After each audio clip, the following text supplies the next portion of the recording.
Sebab itu kalau sampean jadi kiai itu santri harus punya wawasan intelektual yang luas. Semenjak itu Quran mewahyukan secara nalar sejarah. Ya niku sing disebut ayat inna awwala baiti wudi'a lin-nasi lalladzi bi Bakkata mubaraka wa hudal lil alamin fihi ayatum bayyinatum maqamun apa Ibrahim. Akhirnya Nabi Muhammad nantang ning tokoh-tokoh Yahudi. Apa salahnya saya punya dua kiblat?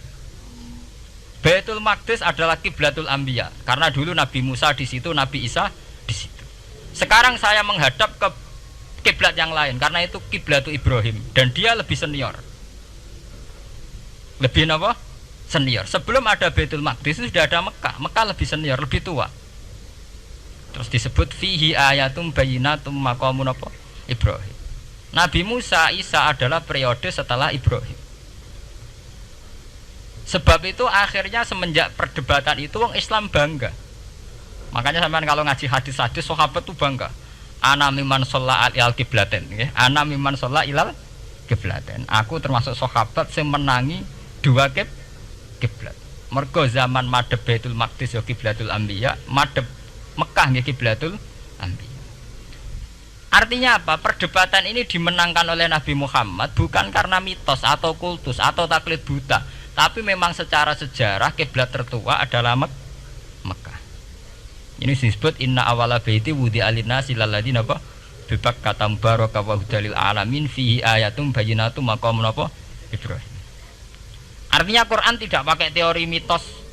Pokoknya nabi ini saiki aku ya terserah aku, itu tidak begitu. Paham ya?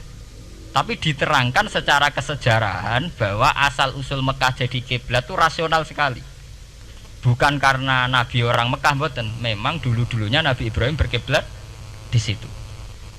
Jika Quran jawab inna awwala baiti wudi'a lin-nasi lalladzi bi Bakkata mubaraka wa hudal lil alamin. Terus kula bolak-balik masalah Isra ya.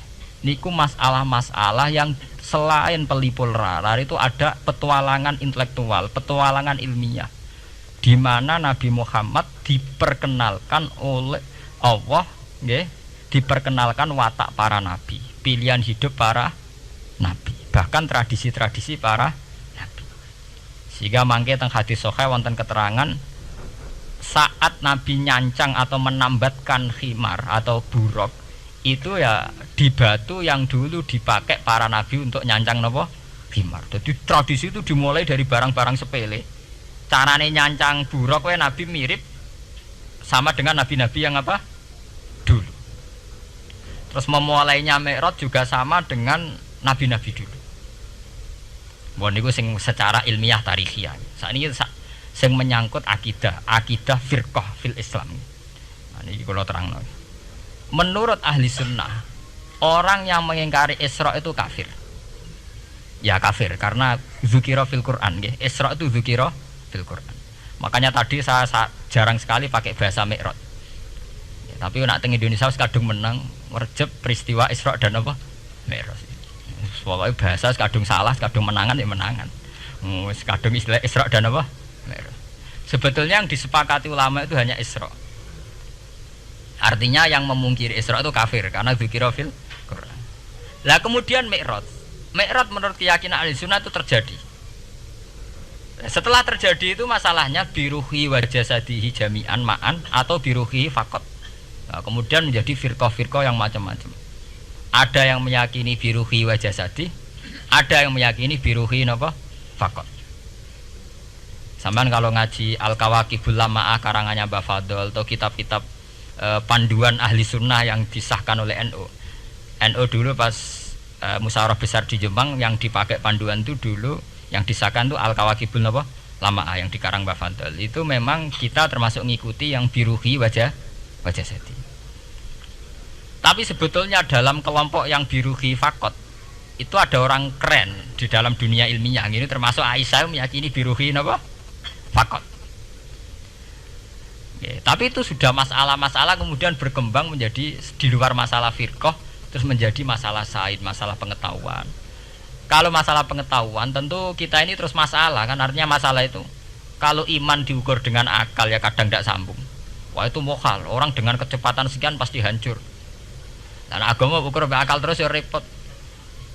Wong dipendem sudah dibalung ya dibalung, dibakas tangi bareng. Jadi sing disoal ora mek rotok kabeh napa? Disoal. Manjen masalah manusa itu masalah sing ya begitu. Oke. Mpun niku mboten penting. Nah, itu terus kemudian menjadi firqah.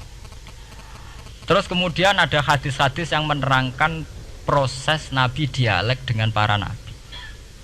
Kayak ketemu Nabi Musa, Nabi Ibrahim, terus Nabi Idris, Nabi Isa, Nabi Musa. Itu terus diterangkan di hadis-hadis sahih. Ini kalau balik tentang keterangan wau, sebetulnya pertemuan-pertemuan ini itu dimaksudkan Nabi biar punya tradisi yang sama dengan nabi-nabi sebelumnya. Karena ini penting ya. Sama nek sira rasane dadi kiai. Niku kroso banget. Misalnya kita ya. Kita akan dididik ala pesantren misalnya. Kita punya kiai-kiai yang punya tradisi. Misalnya nak rawong nakal, wong minum astagfirullahaladzim, wong kok ngono kan gitu. Ya hanya begitu. Sehingga wis kaya identik angger kiai NU atau amalia NU iku rawani naboki wong sing nyabu. Ya rawani nyaduki wong sing lagi minum. Kemudian itu dianggap satu kekurangan atau apa, walhasil kemudian lahir kayak FPI, orang yang tidak menerima metode itu. Tapi sudah kayak ada janjian tuh begitu. Kiai paling anti kemungkaran lah itu. Masa kiai paling kerengo sapa mbok terkenal kerengo. Mereka tidak punya catatan repot bahwa mereka pernah jotosi wong minum. Masih sing sering jotosi santri lah itu tetep ora tau ono terkenal jotosi napa? Wong sing mabuk, wong sing minum. Itu sudah kayak tradisi. Dulu zaman Basim Asari Jombang terkenal ijo be abang, sing abang ya abangan tenan. Sing ijo. Tapi tidak ada catatan sejarah kiai jotosan be pemabuk. Ya memang kayak kita sudah punya tradisi nak roh kemungkaran itu menang kalah itu lewat proses bil hikmati wal mau'izatil hasanah. Kita ini kayak punya tradisi nak roh kemungkaran milih model Nabi wa mahdi qaumi fa innahum la ya'lam. Itu ya kayak ada janjian begitu. Meskipun kita sebagai orang alim ya tahu nahi mungkar itu wajib. Nahi mungkar itu begini-begini, tapi ya praktek kita tidak pernah begitu. Ya, kalau di Timur Tengah kebalikan. Mana ada terima karuan wong nakal. Podo soleh beda aliran halal dibunuh. Sehingga wong Sunni yo ngalalo daerah wong Syiah nggih ngalalo daerah napa? Wong Sunni. Ya sudah kayak tradisi. Sampai nak maca kitab fikih-fikih khas Arab. Mau biasa muni wong ngene iku muhaddarun damu. Padahal ya wong soleh, wong Islam di mazhab apa wis disebut darun apa? Damu. Sehingga kita itu tadi kita punya tradisi. Saya tuh kalau sedang tahajud, matehai para wali-wali songo atau apa, itu yang terpikir di saya itu hanya satu. Agama Islam itu lahir lewat Quran dan hadis. Tapi kemudian tahu-tahu tetap berimprovisasi, berkembang sesuai tokoh yang membawa. Sampai kalau melihat Islam di India dulu sampai perang besar-besaran, kemudian zaman Abul A'la Al-Maududi, zaman periode Muhammad Iqbal, sampai India pecah, kemudian jadi Pakistan yang bernegara apa? Islam, karena banyak konseptor Islam yang tidak setuju negara sekuler. Akhirnya mereka misah jadi negara Islam Pakistan. Kemudian Timur Tengah juga begitu. Karena Timur Tengah sudah Islam semua, masalahnya itu diislamkan ala Sunni atau ala Syiah.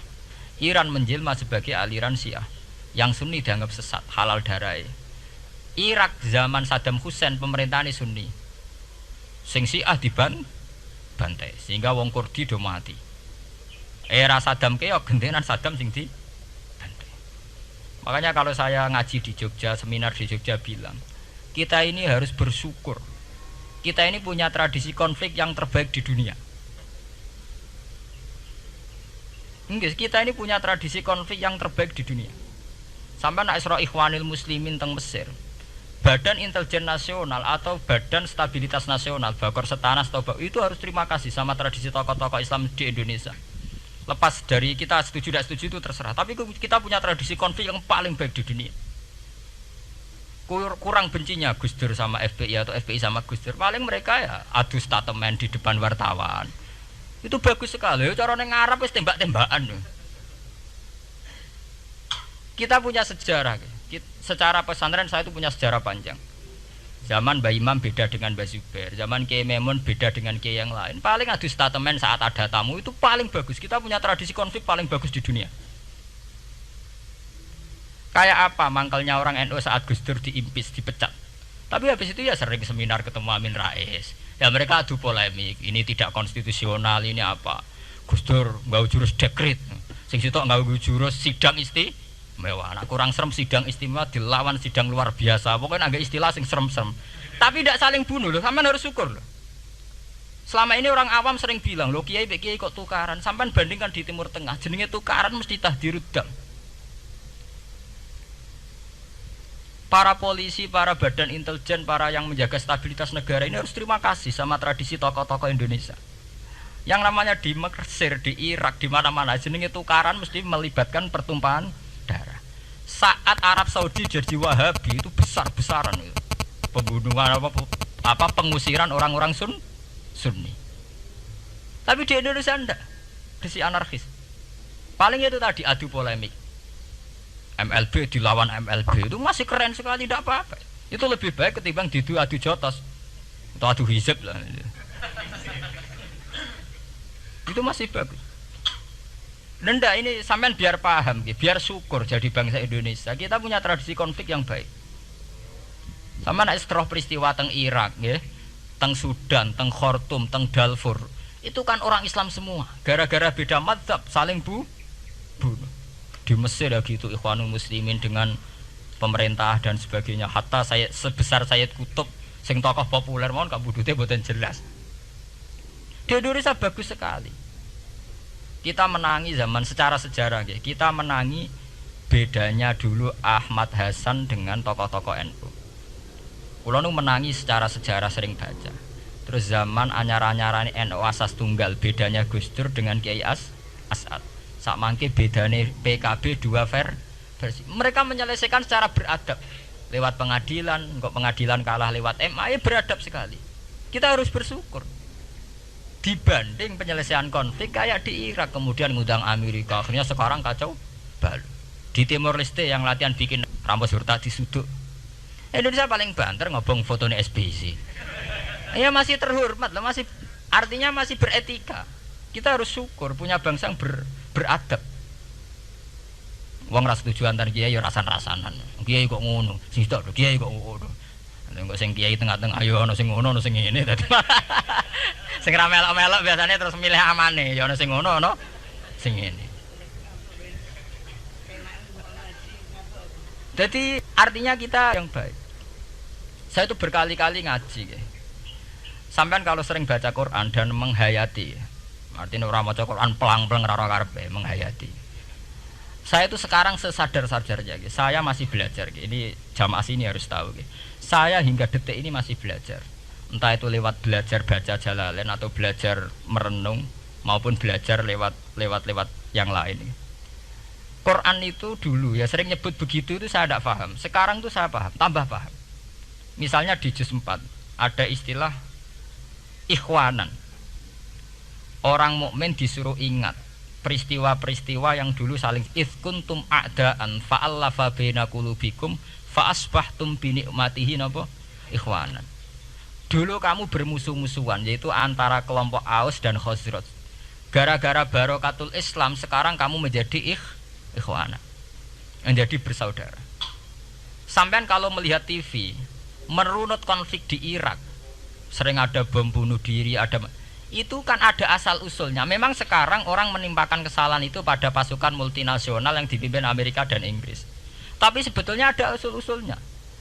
Sampai Amerika bisa masuk karena orang Irak tidak ikhwanan.